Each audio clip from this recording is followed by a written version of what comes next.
Hello बच्चों, good afternoon. कैसे हैं आप सब? आई होप स्वस्थ होंगे, ठीक होंगे। तो बच्चों, हम कक्षा 12वीं की भौतिक शास्त्र पढ़ रहे हैं, जिसमें कि हमने बहुत सारे क्वेश्चन कर लिए हैं। ठीक है, आज हम देखने वाले हैं इसका प्रश्न नंबर 8। विद्युत द्विध्रुव के कारण निरक्षीय स्थिति में विद्युत क्षेत्र की तीव्रता का व्यंजक ज्ञात कीजिए।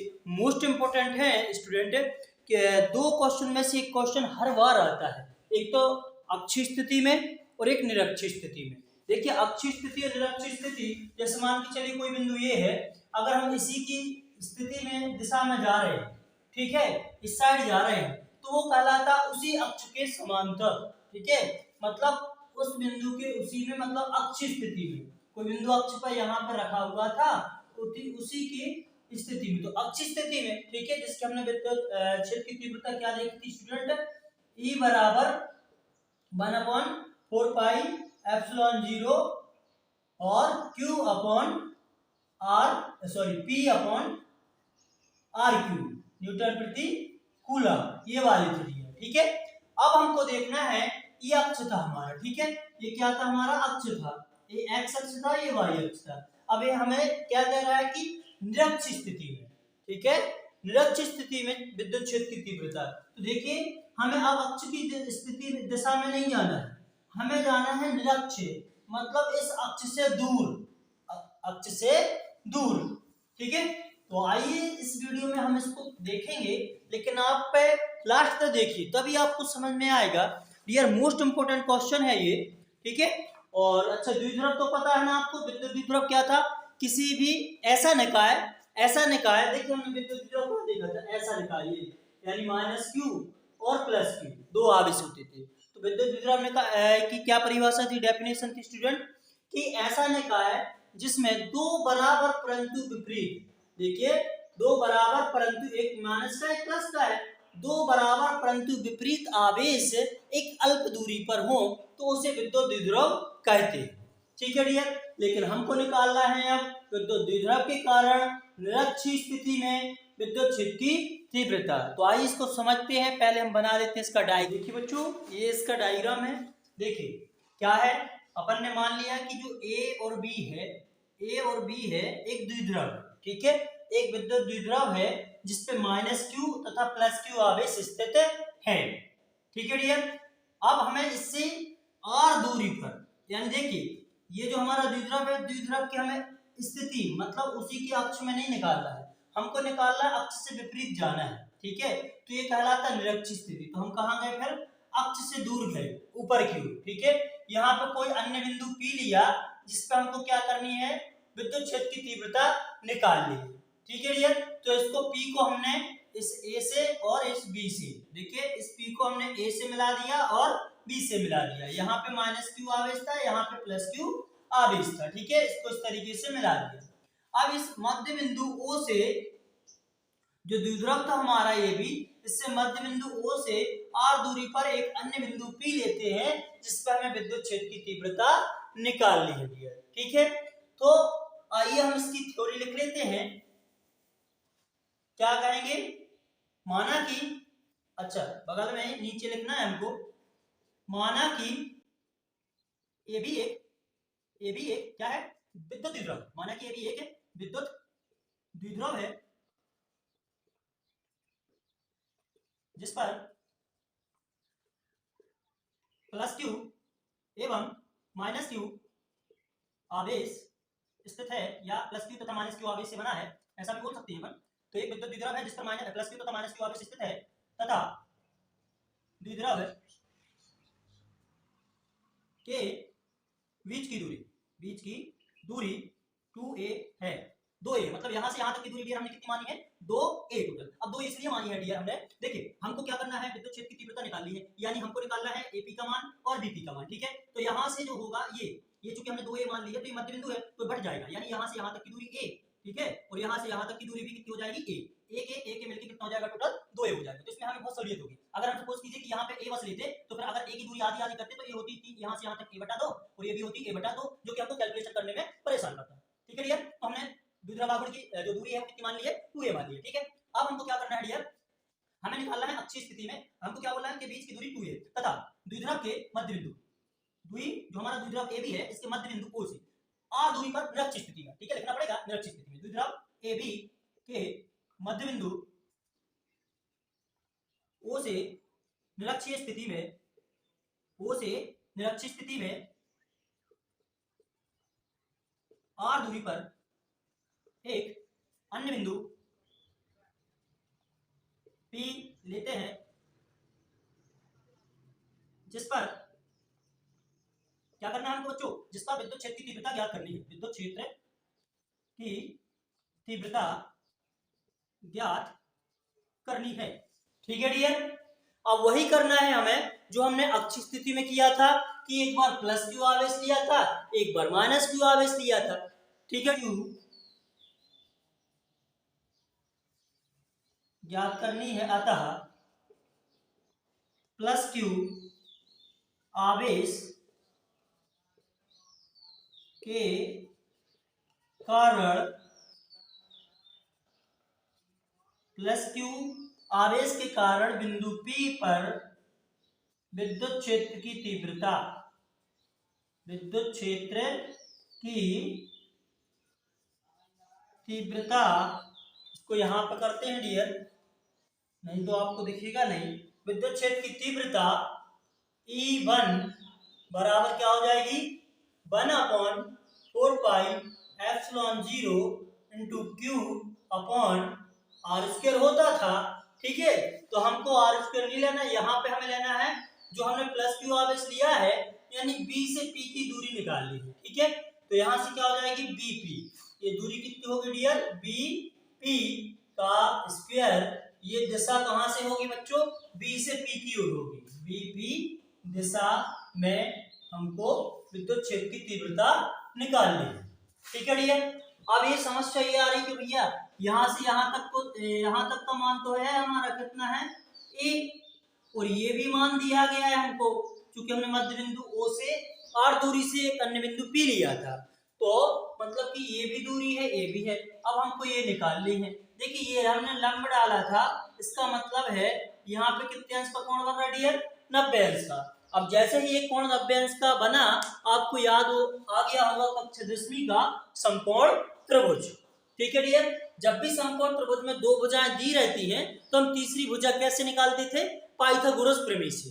तो देखिए डियर हम क्या करेंगे त्रिभुज POB में लगा देंगे पाइथागोरस प्रमेय, तो क्या बोलेंगे हम डियर कि त्रिभुज POB में, त्रिभुज POB में क्या पाइथागोरस प्रमेय से, आपने इसको पढ़ा है बहुत बार पढ़ा है डियर, ठीक है 10th 12th सॉरी 11th, ठीक है। तो आप इससे इसको जानते हैं क्या होता था कर्ण का वर्ग बराबर लंब का वर्ग धन आधार का वर्ग, तो कर्ण का वर्ग बराबर लंब का वर्ग और धन आधार का वर्ग, आप समझते हैं इसलिए अपन इसको ज्यादा डिटेल से नहीं करेंगे, नहीं तो अपना टाइम ज्यादा लगेगा। तो कर्ण कितना है हमारे पास डियर बीपी, तो हो जाएगा बीपी का स्क्वायर, यहाँ पे लंब कितना है देखिए कोण के सामने की भुजा हमेशा लंब होती थी, ठीक है, ठीक है डियर, और एक अज्ञात कोण होता था न्यून कोण, उस कोण के आगे की भुजा लंब, तो यहाँ पे लंब हो गया हमारा ओपी, तो बोलेंगे ओपी का स्क्वायर और प्लस आधार हो गया हमारा ओबी, ओबी का स्क्वायर, तो अब इसकी रख देते हैं वैल्यू, एक्चुअली में बीपी की वैल्यू है नहीं हमारे पास और ओपी की है, ओ से लेके पी तक की दूरी कितनी है बच्चों हमारे पास आर, तो यहाँ पर हो जाएगा आर का स्क्वायर और ओबी कितनी है हमारे पास स्टूडेंट ए, कितनी है ए, तो यहाँ पर हो जाएगा ए का स्क्वायर, बीपी का स्क्वायर कितना निकल के आया डियर, तो ये कर्ण आ गया हमारे पास, कर्ण आ गया बीपी कितना r square plus a square, ठीक है। तो r square plus a square ये हमारा कर्ण निकल के आ गया इस साइड का, तो देखिए डियर ये भी तो इस साइड क्या बन रहा है समकोण त्रिभुज बन रहा है, तो ये भी दूरी जो कर्ण है ये भी तो इतना ही होगा, यानी ये भी कितना होगा r square plus a square, बिल्कुल ध्यान से देखिए मोस्ट इंपोर्टेंट है और बिल्कुल सरल है, आपको अभी लगेगा कि यार ये तो थोड़ा कठिन है जबकि बिल्कुल सरल है डियर, ठीक है। तो इसको देते हैं हम इक्वेशन फर्स्ट, इक्वेशन फर्स्ट देखिए जो बीपी का मान आया हम यहाँ पर रख देंगे, ठीक है। इसी तरीके से हम क्या बोल देंगे इसी प्रकार इसी प्रकार से जो हम अभी निकाल के रख लेते, चूंकि हमें एपी की भी जरूरत पड़ेगी, तो बीपी जैसे हमने निकाला वैसे ही हम त्रिभुज पीओए में पाइथागोरस लगाएंगे बच्चों, तो इसमें क्या निकल के आएगा हमारा, ये वाला कर्ण निकल के आएगा ना, यानी एपी एपी कितना होगा, अरे भाई जितना ये होगा उतना ही होगा।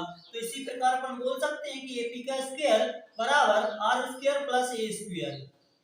ठीक है डियर, ओके, इसको देते हैं इक्वेशन सेकंड। अब हम चलते हैं, देखिए इसी तरह हम निकाल लेते हैं क्या, माइनस क्यू आवेश के कारण। ठीक है, माइनस क्यू आवेश के कारण बिंदु P पर विद्युत क्षेत्र की तीव्रता। ठीक है डियर, तो ये कितनी होगी, E2 1/4πε0 इंटू के और Q अपॉन क्या हो जाएगा डियर, ये Q अपॉन यहां से यहां तक की दूरी यानी कि AP का स्क्वायर।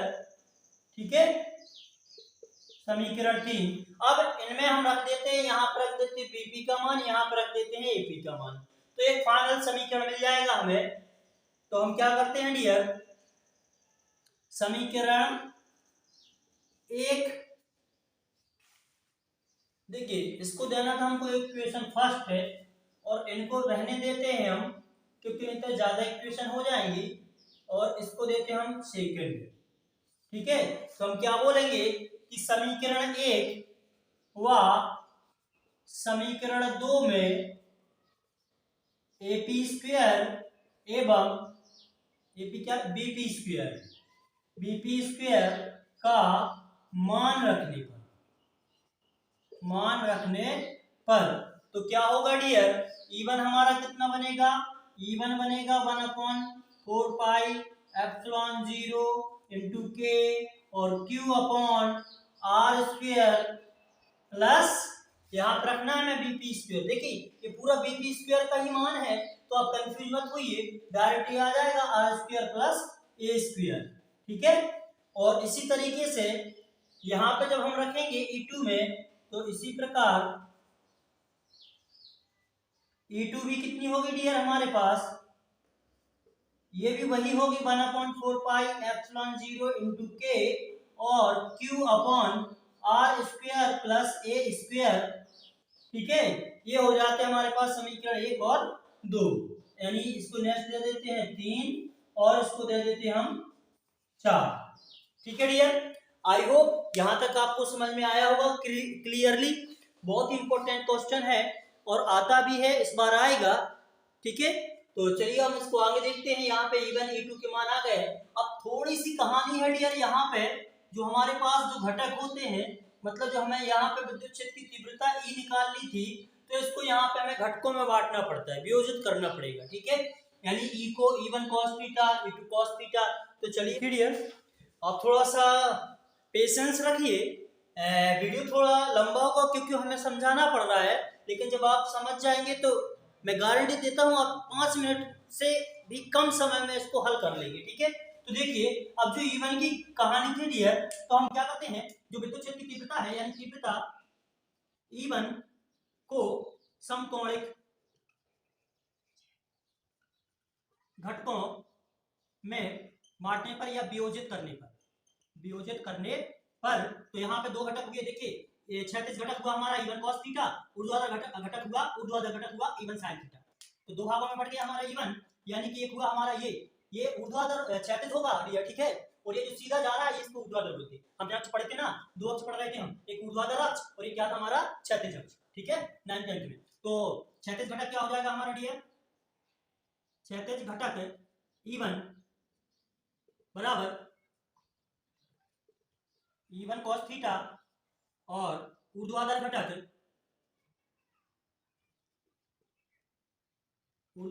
होगा क्या होगा डियर, देखिए E1 cos थीटा और ये हो जाएगा ऊर्ध्वाधर घटक E1, इधर लिखने की जरूरत नहीं है, ऊर्ध्वाधर घटक होगा हमारा E1 sin थीटा। इसी प्रकार जो हमको अब क्या करना है, ये तो हमारा E1 बढ़ गया, इसी प्रकार हमें E2 बांटना है। तो देखिए E2 को जो ऊर्ध्वाधर घटक होगा वो एक बार नीचे की ओर होगा। ठीक है, और एक क्षैतिज होगा इस साइड, इसी साइड। तो हम क्या करेंगे, तीव्रता E2 को ऐसा लिख लेंगे, E2 को समकोणिक घटकों में वियोजित करने पर आप लिख लेंगे, ठीक है। तो क्या होगा डियर, एक तो हमारा फिर मिलेगा क्षैतिज घटक, तो क्षैतिज घटक कौन सा होगा, देखिए क्षैतिज, एक तो E1 cos थीटा था, इसी के नीचे एक इस तरीके से बट गया ऐसा और एक चला गया हमारा नीचे। पहला वाला क्या था डियर, एक क्षैतिज इस साइड था और ऊर्ध्वाधर था ऊपर की ओर, लेकिन अब जब हमने E2 को बांटा तो E2 कैसे बटा, एक तो ये हो गया E2 और एक ये हो गया E2, ठीक है। तो E2 cos थीटा क्षैतिज घटक क्या हुआ हमारा E2 cos थीटा और ऊर्ध्वाधर ऊर्ध्वाधर घटक क्या बना डियर, ये भी बना E2, लेकिन ये क्या है नीचे की ओर, तो E2 sin theta, E2 sin theta, ठीक है डियर। तो हमने इसको समकोणीय घटकों में वियोजित कर लिया है। अब हम क्या देख रहे हैं, क्योंकि जो विद्युत तीव्रता होती है E1 और E2 दोनों बराबर होती है, ठीक है। तो यहाँ पे हम क्या देख रहे हैं डियर के E1 sin थीटा और E2 sin थीटा, ये दोनों घटक हैं क्या है, चूंकि परिमाण में तो ये बराबर है परंतु ये विपरीत है, एक ऊपर जा रहा है एक नीचे जा रहा है, ठीक है। तो हम यहाँ पे क्या लिखेंगे कि E1 sin थीटा एवं E2 sin थीटा क्या है डियर, परस्पर बराबर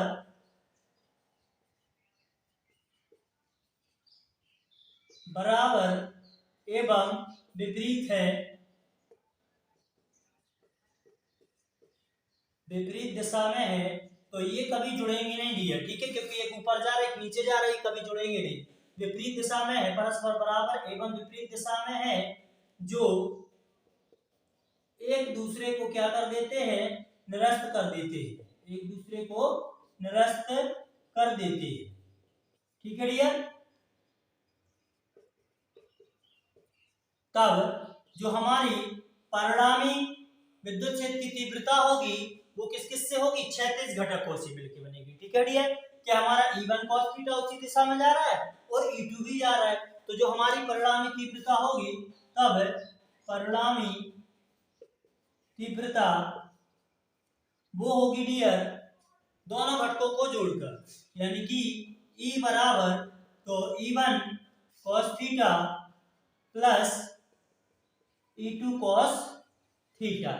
एक्चुअली में डियर ये क्षैतिज थे इसलिए जुड़ गए, और जो ऊर्ध्वाधर थे यानी E1 sin थीटा और E2 sin थीटा ये परस्पर क्या थे, बराबर तो थे लेकिन विपरीत थे, जिस कारण ये दोनों आपस में निरस्त हो गए।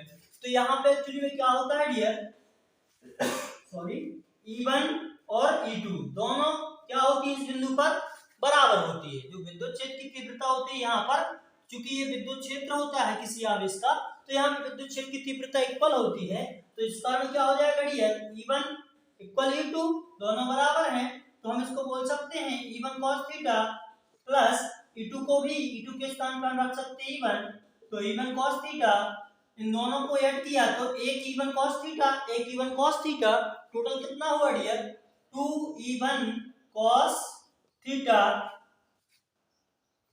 2E1 cos थीटा, इसको देते हैं हम इक्वेशन 5 यानी समीकरण 5, ठीक है डियर। तो यहाँ पे हम समीकरण किससे, हाँ जो हमने E1 का मान निकाला था डियर समीकरण 3 से, इसको यहाँ पे रख देते हैं, ठीक है।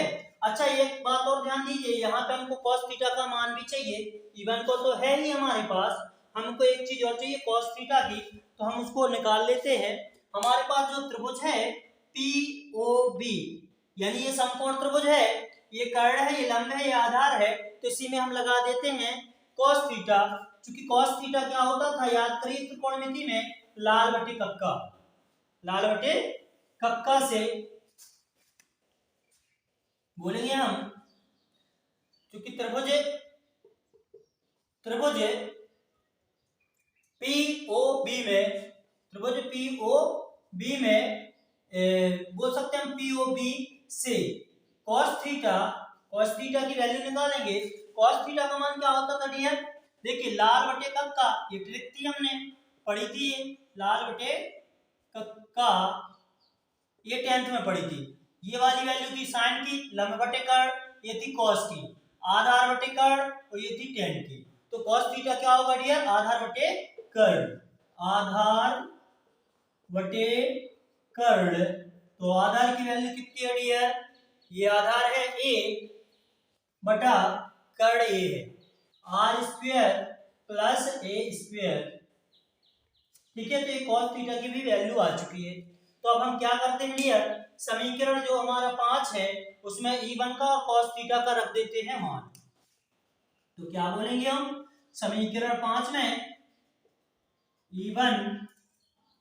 E1 व cos थीटा का मान रखने पर, क्या करने पर बच्चों, मान रखने पर, तो आइए हम रखते हैं। तो E बराबर ये क्या 2 तो रहेगा ही, 2 E1 का आएगा कितना था डियर, 1/4 पाई एप्सिलॉन 0 इंटू के, और Q अपॉन ये था r square plus a square. ठीक है डियर, ये किसकी वैल्यू हो गई यहां से यहां तक, E1 की। अब cos थीटा की हमने ये निकाली, तो इनटू cos थीटा की हो जाएगी a upon r square plus a square. ठीक है डियर, ये cos थीटा की वैल्यू हो जाएगी। अब इसको हम थोड़ा सा हल कर लेते हैं, बिल्कुल लास्ट चल रहा है हमारा। ठीक है, तो यहां तक आपने देखा है तो लास्ट तक देखिए, तो क्या हो जाएगा डियर, 2 ये क्या है क्यू ए, इसको हम लिखते हैं साथ में, और थोड़ा सा नीचे सॉल्व करते हैं, तो ये 4 पाई एप्सिलॉन 0 इंटू के तो रहेगा।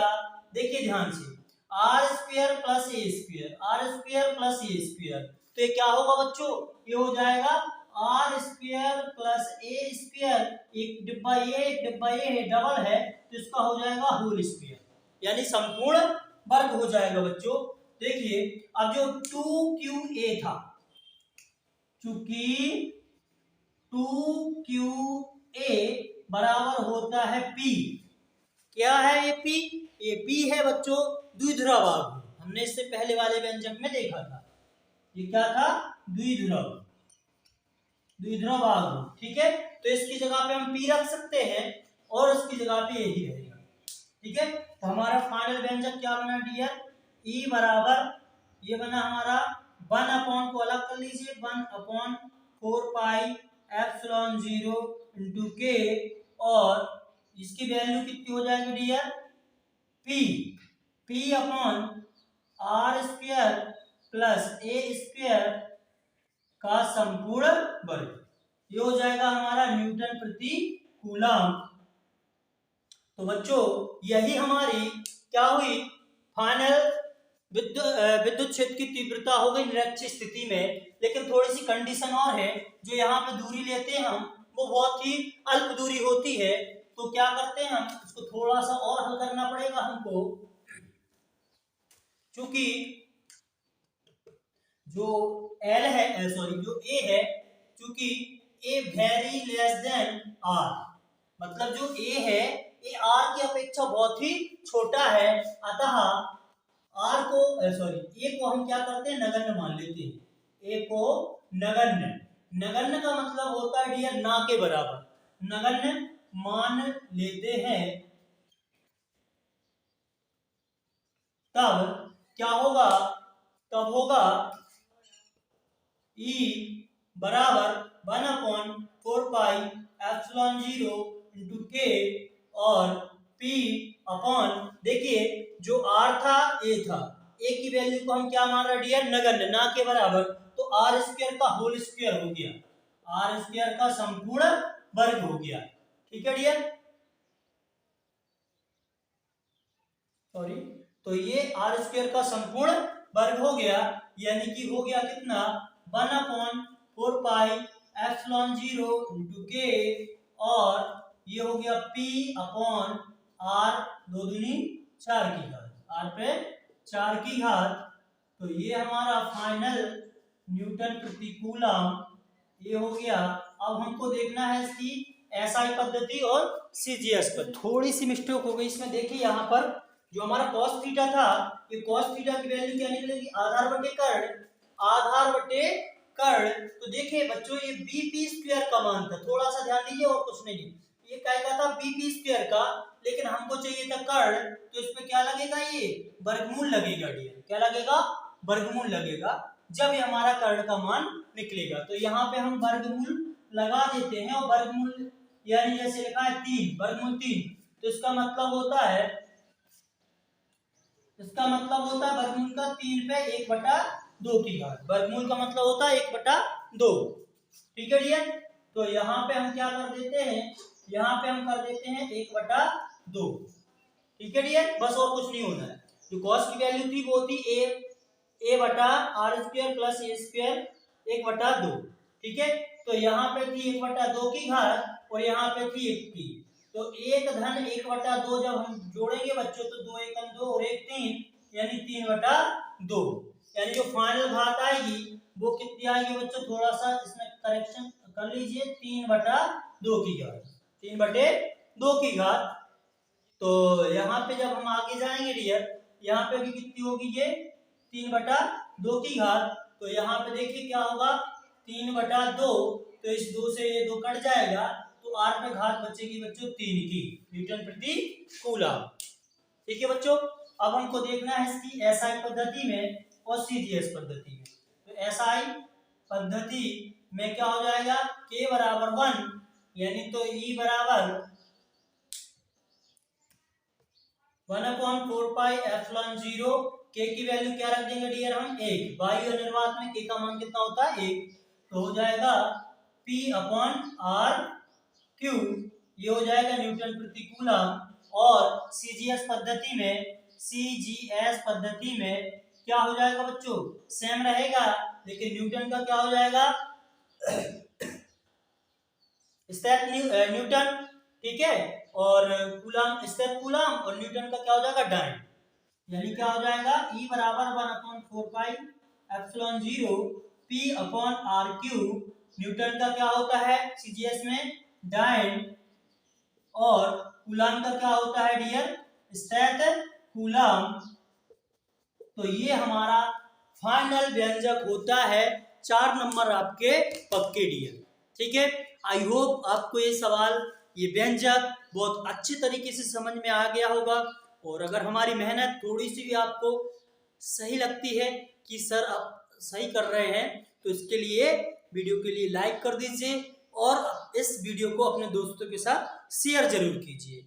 आप इतना प्यार नहीं दिखा रहे हैं इस चैनल पर। ठीक है डियर, तो चलिए अगर आपको मेहनत अच्छी लगती है तो वीडियो को लाइक कर दीजिए, चैनल को कर लीजिए subscribe. Bye bye, take care.